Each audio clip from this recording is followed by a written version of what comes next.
자, 이제 착오에 의한 의사표시죠. 109조. 착오에 의한 의사표시는 취소할 수 있어요. 근데 이제 판례 가지고 나오는데 개념이 관한 판례인데 한번 생각해 보죠. 예를 들어 가지고 양도소득세가 부과 안 될 줄 알았어요. 그랬는데 나중에 부과가 됐어요. 요거는 착오 문제입니다. 착오. 일단은 여기서 뭘 할 수 있냐면 양도소득세가 부과되는 것은 미래 사실이잖아요. 부과될 수도 있고 안 될 수 있으니까 장래의 불확실한 사실도 뭐가 될 수 있죠? 착오가 될 수 있어요. 그래서 만약에 장래의 불확실한 사실은 착오가 될 수 없다 그러면 뭐죠? X인 거예요.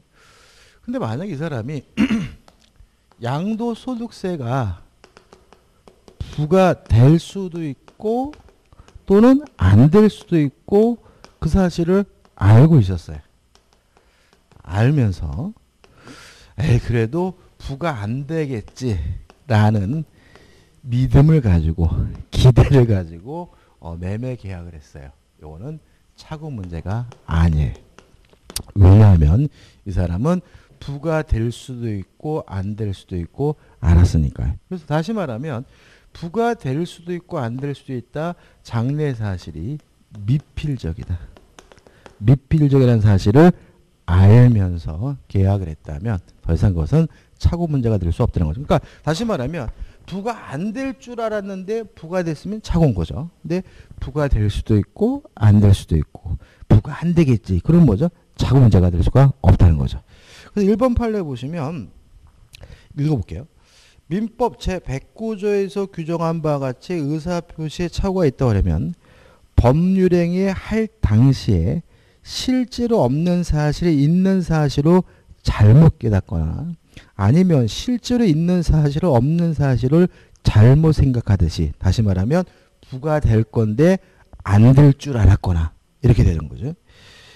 그래서 표의자 인식과 대지 사실이 어긋나는 경우라야 하므로 표의자가 행위를 할 당시 장래에 있을 어떤 사항의 발생이 미필적임을 알아.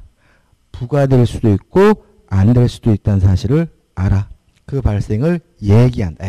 안 되겠지라고 예상한데 지나지 않은 경우는 표의자의 심리 상태 인식과 대조 사실에 불일치가 있다고 할 수 없어 이를 착오로 다룰 수는 없다. 이렇게 되는 거죠. 그래서 시험 문제 나오면 이렇게 나오는 거죠.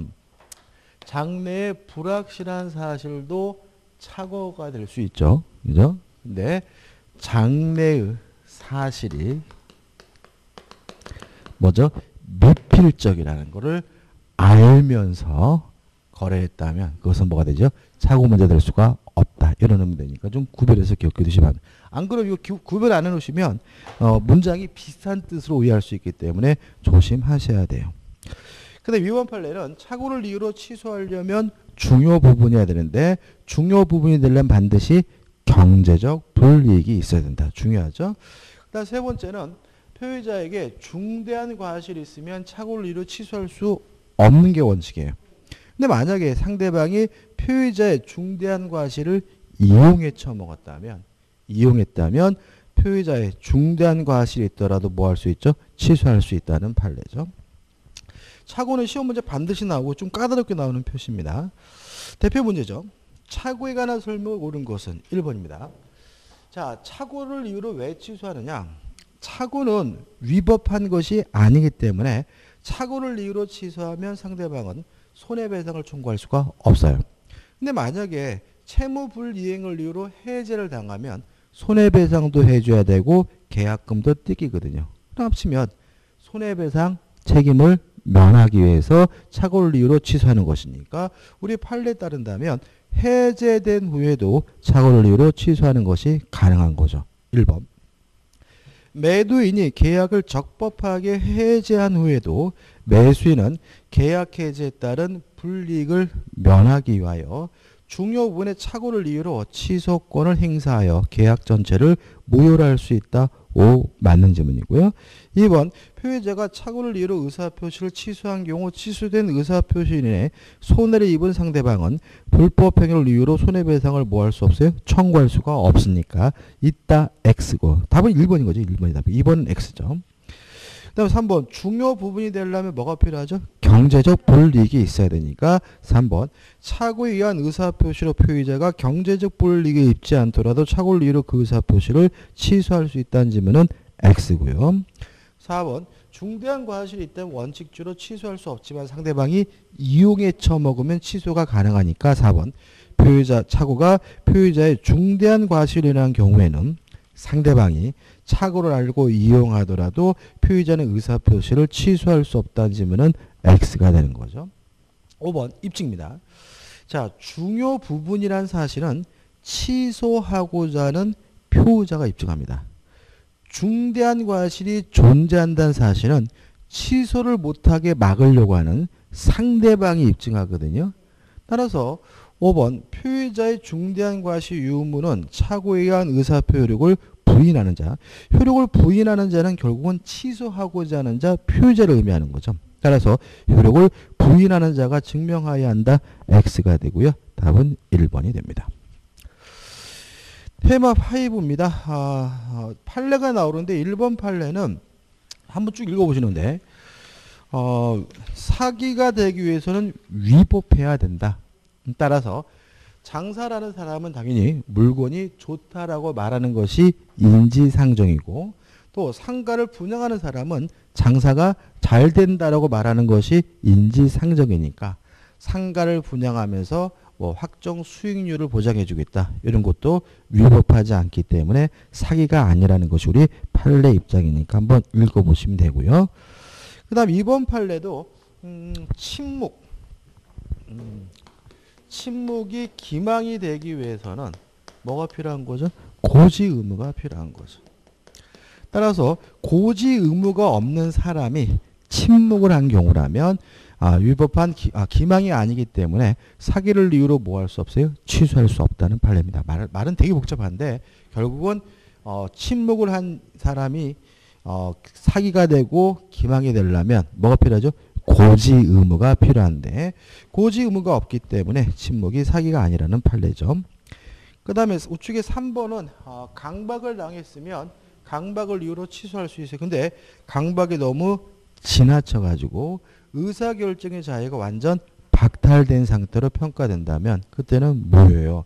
근데 조심할 것은 여기서 무효인 것은 반사회적에서 무효인 것이 아니죠.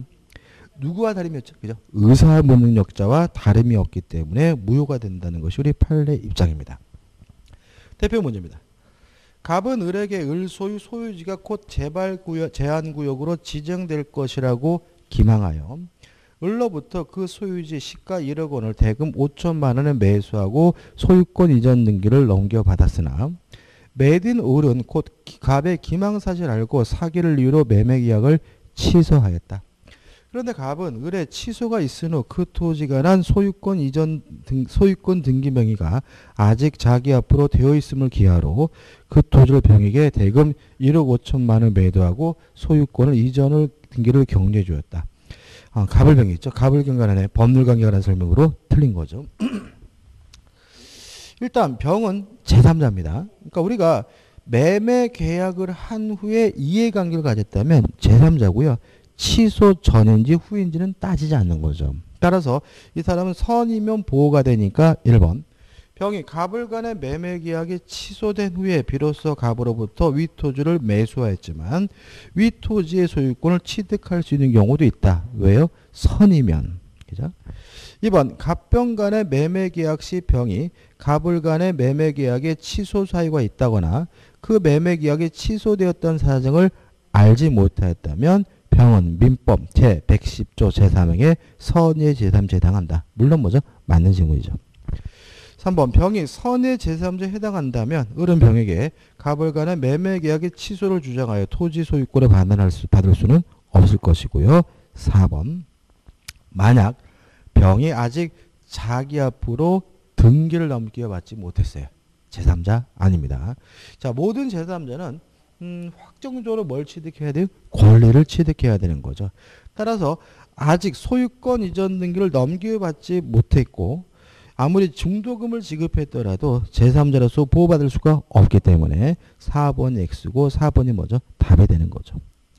5번 병이 악인 경우 을은 물권적 방해 제거 충고권 행사하여 병에게 등기 명의 말소를 구할 수가 있겠죠. 왜냐하면 병이 악이라면 보호받을 수가 없으니까요. 자, 넘겨보시면 의사표시 효력 발생이죠. 일단 의사표시는 원칙적으로 도달이 되면 효과가 생기거든요. 도달이 되려면 어떻게 되느냐. 이 문제에 대해서 우리 판례는 집의 영역 내에 진입을 하고 언제든지 마음만 먹으면 알 수 있는 상태, 요지 가능한 상태에 놓이면 도달이죠. 항상 조심할 것은 요지가 가능하면 도달인 것이지 뭐 할 필요는 없죠. 요지 알 필요까지는 없다는 거 주의하시기 바라고요. 따라서 집의 영역 내에 진입하면 되니까 상대방 본인이 받는 것만 도달인 것이 아니라 동거하는 가족이나 가정부, 파출부가 받는 것도 도달인 거죠. 근데 문제는 요 사람들이 받았더라도 뭐가 있어야 돼요? 요지 가능성이 있어야 돼요.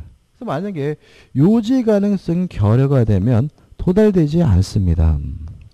첫 번째 판례는 뭐냐면 즉시 회수죠.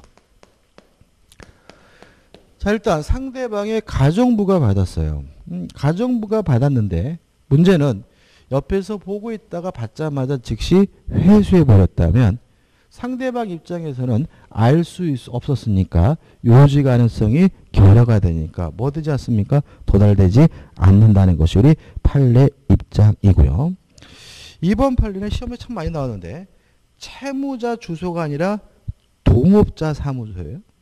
또 동업자 사무소의 신원 누군지 알 수 없는 사람이 받았다면 명백히 지배 영역 내에 진입한 것이 아니기 때문에 도달되지 않고요. 그 다음에 3번 이제 이것도 좀 확실하게 기억해 두셔야 돼요. 자, 우리가 내용 증명 우편이나 등기 우편이에요. 판례가 두 가지 있습니다. 이것이 만약에 상대방에게 발송이 됐고 또 이것이 반송되지 않고 있다면 이때는 도달된 것으로 간주가 돼요. 근데 만약에 발송만 됐다면 이때는 상당한 기간 내에 도달된 것으로 뭐가 됩니까? 추정이 되는 거죠. 이에 반해서 보통 우편, 일반 우편에 대해서는 추정력이 인정되지 않는다. 따라서 마지막 판례는 결국 뭐냐면 보통 우편, 일반 우편의 경우에는 도달된 것으로 뭐 되지 않습니까? 추정되지 않으니까 표의자가 도달됐음을 입증하려면 지배 영역 내에 진입하고 요지 가능성이 있다는 사실을 입증해야 비로소 도달된다는 판례가 되는 거죠. 이 세 가지 좀 꼭 기억해 두시기 바라고요. 자, 대표 문제입니다. 갑은 을에게 의사표시를 발신한 후 법원에서 성년 후견 개시 선고를 받았어요. 고려할 사항이 없습니다. 시험에 참 잘 나오죠. 발신 후 도달하기 전에 표의자가 사망하거나 제한 능력자가 되더라도 아무런 영향을 미치지 않아요. 따라서 성년 후견 개시 선고를 받았더라도 도달하게 되면 정상적 효과가 생기고요. 이러한 사정을 알지 못하고 그 의사표를 수령한 을이 수령 당시 미성년자예요. 수령 무능력자입니다. 따라서 수령 무능력자이기 때문에 을이 받더라도 도달되지 않습니다. 다만 을 측, 제한 능력자 측에서 도달을 주장하는 것은 가능하고 을, 제한 능력자의 법정 대리인이 도달됐음을 안 때에는 그때는 뭐가 되죠? 도달이 되거든요. 자, 맞는 걸 찾는데 1번 갑의 의사표시는 피성년 후견의 의사표시이므로 당연무효다. X. 발신 후 도달하기 전에 표의자가 사망하거나 제한 능력자가 되더라도 아무런 영향을 미치지 않습니다. 2번 을은 의사표시 수령 당시 미성년자이므로 갑의 의사표시가 도달되어 유효하다는 주장을 할 수 없다. X. 제한 능력자 측에서 도달을 주장하는 것은 가능합니다. 3번 갑의 의사표시는 을의 법정 대리인 병이 도달한 때부터 효력을 발생한다. 오. 답은 뭐죠? 3번이죠. 4번 갑의 의사표시를 제한 능력을 위해 취소할 수 있다. X. 보유자가 의사표시를 발신 후 도달하기 전에는 아무런 영향을 미치지 않습니다. 5번 갑이 피성년 후견이 되었다는 사실 을이 알았을 경우에는 갑의 의사표시는 소급표 효력을 상실한다. X. 표유자가 의사표시를 발신 후 도달하기 전에는 아무런 영향을 미치지 않습니다. 자, 사례 4죠. 부동산 가격이 하락하자 을련은 해외 출장 근무 중인 동거인 갑의 허락을 얻어 갑의 이름으로 아파트 한 동을 매수하고 갑 명의로 소유권 이전 등기를 마쳤어요. 그럼 여기서 갑의 허락을 받았고 갑의 이름이러니까 을이 뭐죠? 대리인이죠. 아, 무슨 대리인입니까? 임의 대리인이겠죠. 따라서 임의 대리인이고 적법한 것이니까 사라는 점 1번에서 을의 아파트 매수 효력은 유효하죠. 따라서 갑은 확정적으로 뭘 갖게 됩니까? 소유권을 갖게 되죠. 계속 사를 보시면 그로부터 얼마 후 아파트 시세가 다시 상승하자 을은 갑을 대리하여 그 아파트를 병에게 매도하였으나 무권 대리입니다. 자, 왜냐하면 자, 임의 대리는 시킨 일 하면 대리권 소멸되죠. 그래서 만약에 아파트를 사라는 의미에서 수권행위가 있다면 아파트를 사는 순간 뭐죠? 대리권이 뭐가 됐어요? 소멸된 거죠. 따라서 처분하려면 별도의 뭐가 필요해요? 수권이 필요한 거예요. 근데 수권도 없이 뭐죠? 팔아먹었으니까 이거는 뭐죠? 무권 대리인 거죠. 계속 보시면 계약금만 받았을 뿐 아직 소유권 이전도 해주지는 않았다. 그런데 해외 출장으로부터 돌아와서 이와 같은 사정을 알게 된 갑은 그 아파트를 정에게 매도하고 소유권 이전 등기까지 해주었다죠. 헤어지자는 얘기죠. 자, 근데 사례 논점에서 을의 아파트 매수 효력은 유효해요. 그죠? 2번 을의 아파트 매도 효력은 무권 대리입니다. 근데 문제는 뭐냐면 이것이 지금 이중 매매냐? 이중 매매가 아닌 거죠. 그러니까 지금 본인인 갑의 입장에서는 을의 매도 행위가 무권 대리니까 유동적 무예요. 따라서 뭐가 아닙니까? 이중 매매가 아니에요. 그죠? 근데 만약에 요 갑이 을의 게임에 넣어가가지고 오빠 어떻게 나한테 이럴 수가 있어라고 지랄거리는 바람에 갑의 을의 행위에 대해서 추인을 하면 이제는 뭐로 바뀝니까? 이중매매로 바뀌게 되는 거죠. 왜냐하면 무권대리 행위에 대해서 추인하게 되면 무권대리 시로 소급해서 뭐가 되죠? 유효가 되죠. 그죠? 그래서 현재 상태는 이중매매가 아니지만 만약 갑이 을의 그 매도 행위에 대해서 뭐 했다면요? 추인했다면 이중매매로 바뀔 수 있다는 거 하나 좀 조심하시면 돼요. 조민들도 좀 꼼꼼히 좀 보셔야 됩니다. 조민들이 좀 많죠. 그죠? 넘기셔가지고 판례를 봅니다. 자, 일단 권한을 넘는 표현 대리가 되려면 기본 대리권이 있어야 돼요. 따라서 만약에 기본 대리권이 없는 사람이 행위를 했다면 그 사람 행위는 표현들이 될 수는 없어요. 그래서 갑원 나와 있는 판례는 투자상담사가 나와 있죠. 최근에도 계속 문제되고 있는데 자, 우리 판례는 투자상담사는 대리인이 아니라고 봐요. 그러면 이 사람 행위는 권한을 넘는 표현들이 될 수는 없습니다. 왜냐하면 기본 대리권 자체가 없으니까요. 그 다음에 나번 만약 기본 대리권이 존재한다면 뭐라도 상관이 없는 거죠. 기본에 따라서 등기 신청과 같은 공법상 행위라 하더라도 뭐가 될 수 있어요? 기본 대리권이 될 수가 있고요. 3번 가지고 있는 권한을 초과해야 되는데 이것도 뭐죠? 종유 불문이죠. 따라서 원래 가지고 있던 대리권과 실제 이루어진 행위가 동정 같을 필요는 없다는 거 좀 주의하시기 바라고요. 3번 정당한 이유가 존재해야 되는데 정당한 이유는 갑은 상대방의 선의 무과시를 말하고요. 언제를 기준하냐? 가가 납니다. 대리 행위시를 기준하는 거죠. 그래서 대리 행위시에 선의 무과시를 하면 정당한 이유가 있기 때문에 뭐가 될 수 있죠? 권한을 넘는 표현들이 될 수 있다는 거 주의하시기 바랍니다. 그 다음에 이제 다와라는 원래 이게 판례입니다. 같은 판례예요. 자, 좀 설명을 좀 드리면 현명의 방식에 대해서 특별한 제한이 없어요.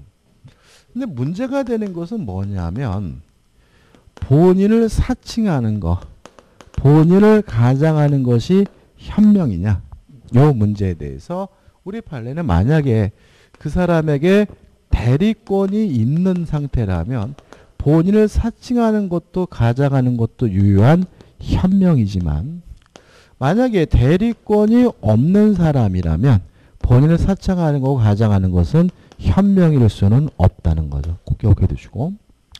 그 다음에 또 이제 생각해 볼 것은 뭐냐면, 무권 대리란 대리권이 없는데도 불구하고 대리행위를 한 것이니까 무권 대리가 성립하려면 반드시 뭐가 필요하냐면 현명이 존재해야 돼요. 만약에 현명이 존재하지 않는다면 무권 대리도 될 수도 없고 표현으로 될 수도 없는 거죠. 다시 말하면 대리권도 없으면서 대리인이라고 팔아먹어야 무권 대리고 표현 대리가 되는 거지. 자신의 소유라고 해서 지 것처럼 해서 팔아먹은 것은 단순히 타인 소유 물의 매매이지 뭐인 것은 아니에요. 무권 대리가 아니고 표현 대리가 될 수는 없는 거죠.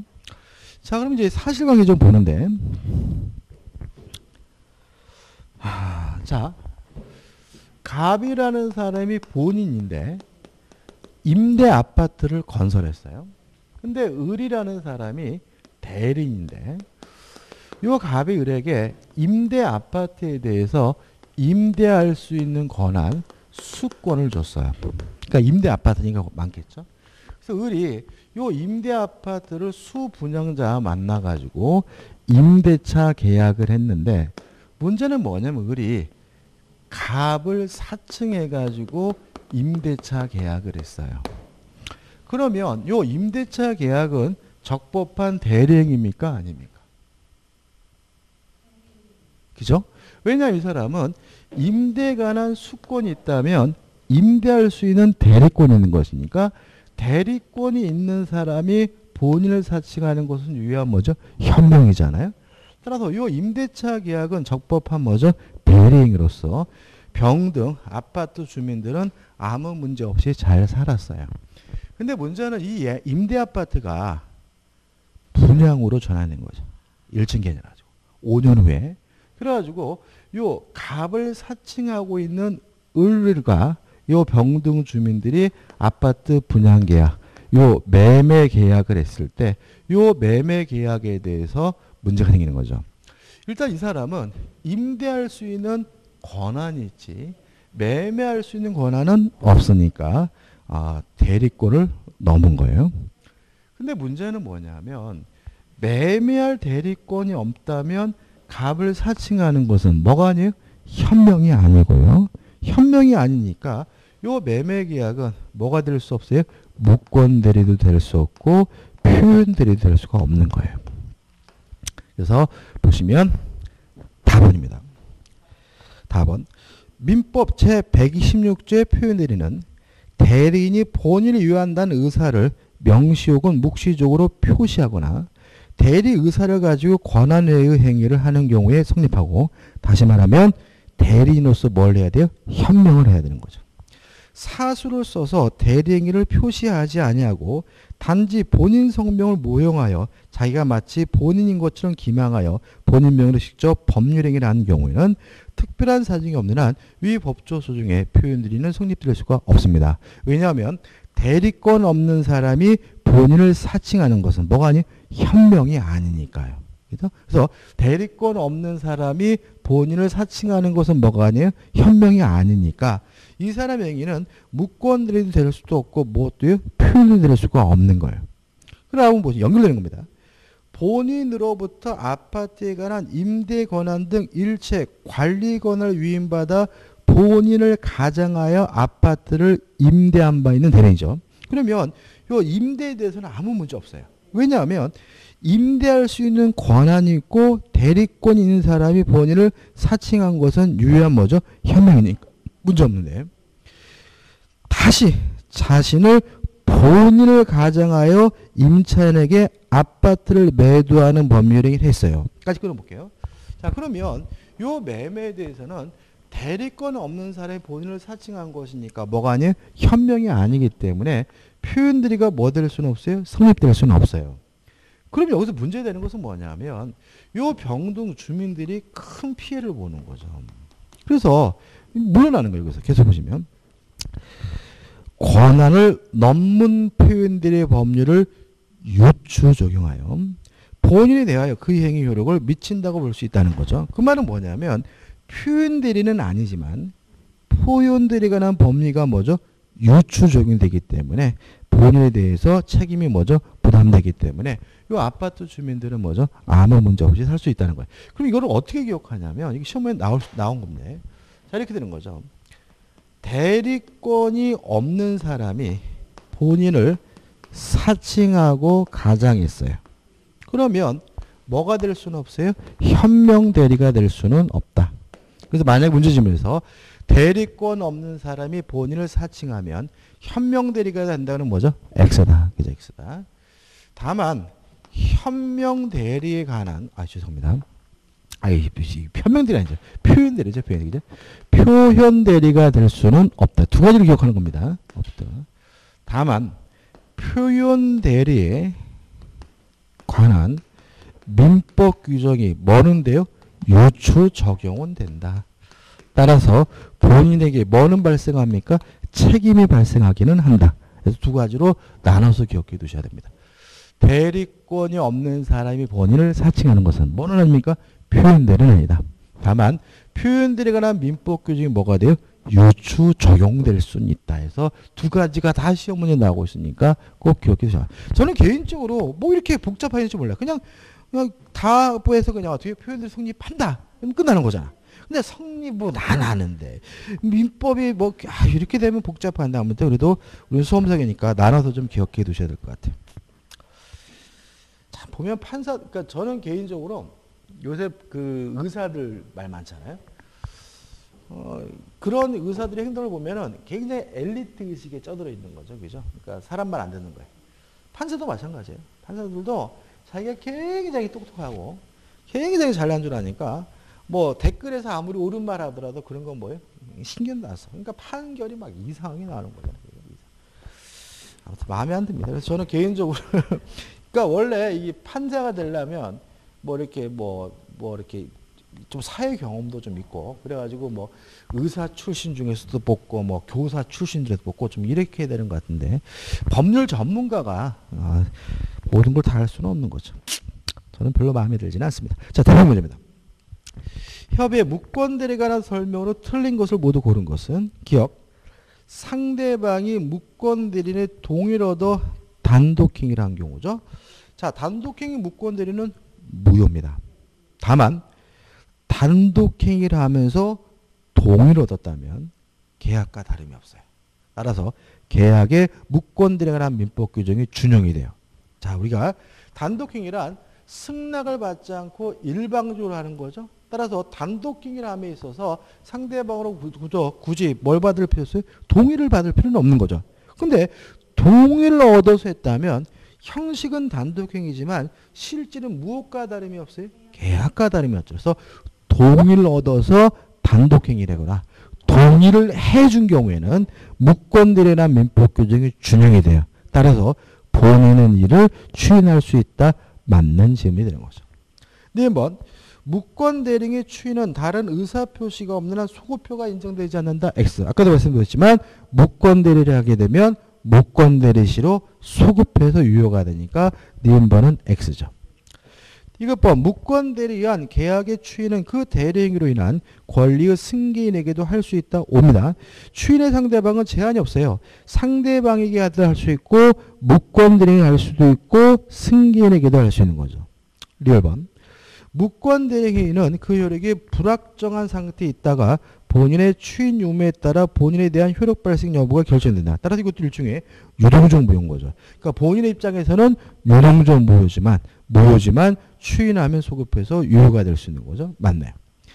미음번 무권대리행위의 추인과 추인 거절 의사표시는 무권대리인에게 할 수 없다. X. 제한이 없으니까 승계내기도 할 수도 있고 무권대내기도 할 수 있으므로 답은 뭐죠? 3번이 되네요. 2번입니다.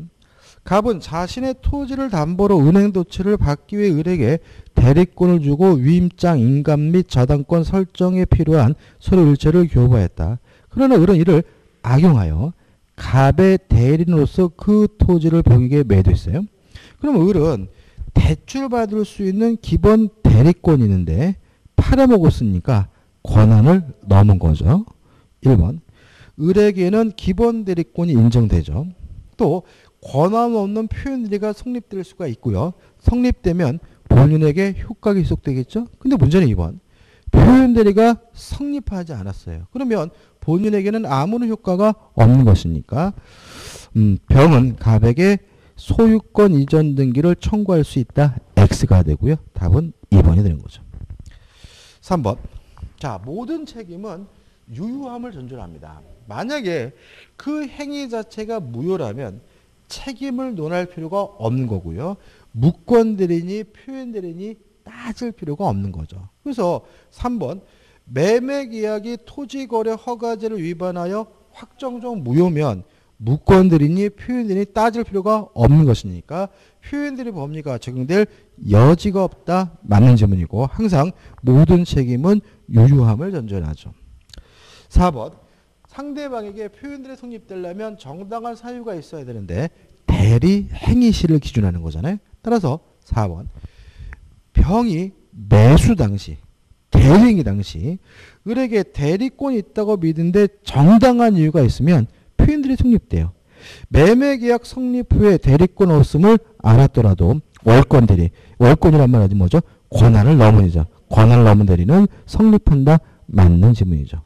그 다음 5번이죠. 자, 표현들이 성립되려면 무권 대리인데도 불구하고 본인이 책임지는 거잖아요. 따라서 본인에 대해서 본인의 이름을 뭘 해야 돼요? 현명을 해야 되는 거죠.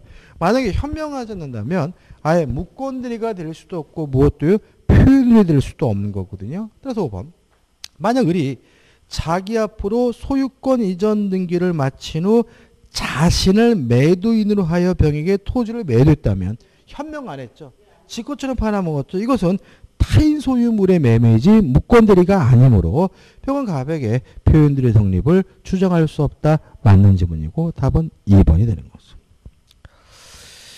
자, 무효와 취소에서 사례 5가 나오죠. 자, 일단 취소란 것은 뭐냐 하면 유효한 법률행위를 소급해서 무효화시키는 게 취소거든요. 따라서 만약에 법률행위가 성립조차 되지 않았다면 취소할 수가 없는 거죠. 자, 요 판례는 사실과 이렇습니다. 이렇게 땅이 이렇게 있는데 갑이 소유하는 토지에 대해서 을과 만나서 매매 계약을 하려고 하는데 원래 시작은 경계가 명확하지가 않았어요. 경계가 명확하지 않아가지고 매매 계약이 체결되지 않으니까 갑이 을에게 뭐라 그러냐면 어차피 이 부분은 있어봐야 쓸모없는 땅이다. 그래서 요 A 부분을 제외하기로 특약을 하고 요 토지에 대해서 매매 계약을 했어요. 근데 문제는 나중에 길이 도로가 요렇게 뚫리기 때문에 실제로 오히려 이 부분이 없으면은 이 땅이 존재할 수가 없고요. 갑은 그 사실 뻔히 알고 있었어요. 그럼 고의로 기망한 거잖아요. 이래서 을이 갑과의 매매 계약을 사기를 이유로 취소할 수 있느냐 이 문제죠. 우리 판례는 없다. 왜냐하면 A 부분을 제외하기로 특약을 하게 되면 이 A 부분을 뺀 나머지 부분에 대해서만 매매 계약이 뭐가 되는 거죠? 성립이 되는 거고요. 제외된 부분에 대해서는 법률행위가 성립조차 되지 않았다는 거죠. 따라서 성립조차 되지 않았으니까 그것을 사기를 이유로 뭐 할 수는 없어요? 취소할 수는 없다는 거죠. 그래서 사례 논점 1. 갑과 을의 매매 계약 대상은 A 부분을 제외한 나머지 땅에서. 2번. 을은 A 토지 부분은 위 매매 계약에서 제외한다는 특약만을 기망을 이유로 취소 가능한가? 할 수가 없다. 불가능하다.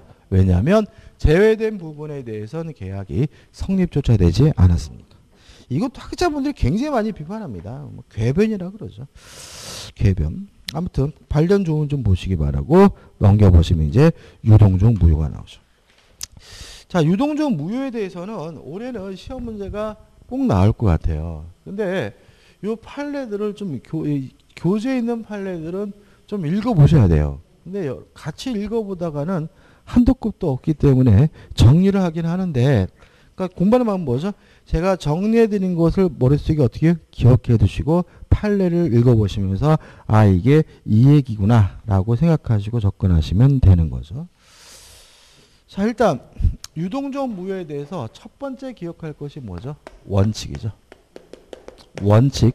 얘도 무효다. 따라서 유동종 무효도 무효이니까 이행할 필요가 없는 거고요. 이행할 필요가 없으니까 이행하지 않더라도 채무불이행이 아니고, 이행하지 않아도 채무불이행이 아니니까 채무불이행을 이유로 해제할 수가 없고요. 채무불이행을 이유로 손해배상도 청구할 수가 없다. 왜냐하면 유동종 무효도 무효니까요. 다만 우리 판례는 유동종 무효에 대해서 예외적으로 유효성을 인정하는 것이 있다. 첫째, 계약금 계약은 유효하다. 그죠? 그래서 계약금 계약이 유효하니까 지급한 계약금은 부당이득으로서 반환을 청구할 수가 없고요. 또 계약금 계약은 유효하니까 계약금으로서의 효과, 해약금으로 계약을 해지할 수 있다. 준 사람은 포기하고 받은 사람은 배액을 상환하고 계약을 해지할 수가 있죠. 두 번째, 이미 지급된 중도금이죠. 유효하다. 다시 말하면 이행하기 전이면 이행할 필요가 없지만 이미 이행했다면 그것은 유효하기 때문에 중도금을 부당이득으로서 뭐 할 수 없어요? 반환을 청구할 수가 없고요. 그 다음 세 번째로 토지, 거래, 허가 절차에 관한 협력 의무는 있다. 근데 문제는 이 협력 의무가 우리 판례는 주된 채무가 아닌 부수적 채무를 이해한다는 거죠. 따라서 일방 당사자가 거부하고 있다면 그것을 강제할 수가 있고요. 또 손해배상을 청구할 수가 있지만 일방 당사자가 토지거래 허가 절차에 대해 협력 의무를 거부하고 있다는 이유만으로는 계약 자체를 해지할 수는 없다. 왜냐하면 주된 채무가 아니라 뭐죠? 부수적 채무니까. 네 번째, 별도의 무효 사유가 있는 경우에는 무효임을 주장할 수가 있고, 별도의 취소 사유가 있는 경우에도 취소하는 것이 뭐죠? 가능하다. 그죠? 세 번째, 기타. 시험에 가장 많이 나오는 거. 지정해제죠. 매매 계약할 때는 토지거래 허가구였는데 계약을 한 후에 지정해제가 되면 더 이상 허가받을 필요가 없다. 왜냐하면 확정적 유효가 되니까. 두 번째, 토지거래 허가구역 내에서 토지와 건물을 일괄해서 거래하는 경우에 건물만 이전 등기해달라고 청구할 수 있느냐? 없다. 왜냐하면 토지거래를 허가를 안 받아서 무효면, 일부가 무효면 전부가 무효인 것이 원칙이니까 건물까지 싹 무효고요. 따라서 건물만 이전 등기해달라 청구할 수는 없고요. 세 번째, 중간 생략 등기죠. 무효다. 중간 생략 등기는 원칙적으로 유효하지만 토지거래 허가구역 내에서 이루어진 중간 생략 등기는 무효다. 그죠? 그다음 마지막으로 더 이상 유동적 무효가 아니라 확정적 무효인 경우죠. 이것도 판례들이 굉장히 많은데 크게 두 가지입니다. 첫째, 불허가 처분이죠. 불허가 처분을 받으면 더 이상 허가받을 수 없으니까 확정적 무효다. 두 번째, 쌍방 모두가 거부하는 경우죠. 다시 말하면 토지거래 허가 절차에 대해서 쌍방 모두가 거부하고 허가받을 마음이 없다면 더 이상 허가받을 일이 없으니까 더 이상 유동적 무효가 아니라 확정적 무효죠. 이 정도입니다. 그죠? 자, 이거 가지고 대표 예제를 풀어볼게요. 95페이지죠. 대표 문제입니다. 갑은 토지거래 허가구역 내의 자신의 토지에 대해 허가를 받지 않은 채 을과 매매계약을 체결하고 계약금을 지급받았다. 다음 설명으로 옳지 않은 거죠. 1번. 을이 허가 신청 절차에 협력할 의무 이행을 청구하는 경우 갑은 매매 대금의 지급 의무 이행의 제공이 있을 때까지 그 협력 의무의 이행을 거절할 수 없다. 오, 맞는 질문이죠. 그죠? 자, 왜냐하면 자, 유동적 무효도 무효니까 매매 대금은 뭐 할 필요 없어요? 줄 필요가 없는 거고 토지거래 허가 절차에 대해서 뭐는 해야 돼요? 협력은 해야 되니까 매매 대금 안 주면 협력 못 하겠다라고 거부할 수가 없겠죠.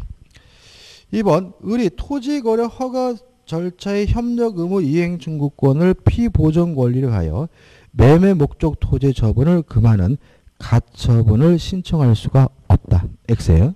자, 왜냐하면 요거죠. 자, 협력 의무가 있으므로 일방이 거부하면 강제할 수 있잖아요. 강제할 수 있다는 말은 소송으로 구하는 것도 가능하고 강제할 수 있다는 말은 가처분하는 것도 가능한 거죠. 그죠? 따라서 여기서 지금 협력 의무 이행 청구권을 피보전 권리로 해서 가처분을 뭐 할 수 있어요? 신청할 수 있습니다. 왜요? 협력 의무는 뭐예요? 존재하는 거니까요. 따라서 답은 뭐죠? 2번이 되는 거죠. 근데 여기서 좀 조심할 게 있어요. 3번인데 3번을 보시면 을이 허가받을 것을 조건으로 소유권 이전 등기 청구권을 피보전 권리로 한 부동산 처분금지 가처분 신청하는 것은 허용되지 않아요. 맞거든요. 자, 2번과 3번의 차이점은 뭐예요? 자, 이겁니다. 자, 유동적 무효도 무효니까 뭐 할 필요 없어요? 이행할 필요가 없는 거죠. 따라서 이전 등기해 달라고 뭐 할 수 없어요? 청구할 수가 없어요. 그러면 이전 등기해 달라고 청구할 수 없으니까 이것을 보존하기 위한 뭐는요? 가처분은 안 되는 거죠. 그죠? 근데 협력 의무는 존재하고 협력 의무를 뭐 할 수 있어요? 강제할 수는 있으니까 협력 의무에 대한 가처분은 뭐죠? 가능한 겁니다. 우리 수험생분들이 항상 문제가 되는 것은 뭐냐 하면 이걸 그냥 가처분이 되느냐 안 되느냐 자꾸 결론만 하려고 그래요. 근데 가처분의 대상을 보시라고요. 그죠? 자, 2번 뭘 대상합니까? 협력 의무 이행 청구권을 대상으로 하니까 가처분이 뭐예요? 가능한 거예요. 3번 뭘 대상으로 합니까? 소유권 이전 등기 청구권을 대상으로 뭐 할 수 없어요? 가처분할 수가 없으니까 조심하시기 바랍니다. 4번 갑이 협력 의무를 이행하지 않음으로써 을이 손해를 입은 경우 을은 갑에게 손해배상을 청구할 수 있을 뿐 협력 의무 불이행을 이유로 매매계약 자체를 해지할 수는 없다. 맞죠? 그죠? 그 다음에 5번 만약 허가 요건을 갖추지 못한 을이 허가 요건을 갖춘 사람의 명의를 도용하여 그를 매수인에 기재했어요. 그럼 이 사람은 처음부터 허가받을 마음이 없었던 거죠. 따라서 이것은 유동적 무효가 아니라 확정적 무효이기 때문에 5번도 맞는 거고요. 좀 쉬었다가 조건으로 들어가도록 하겠습니다.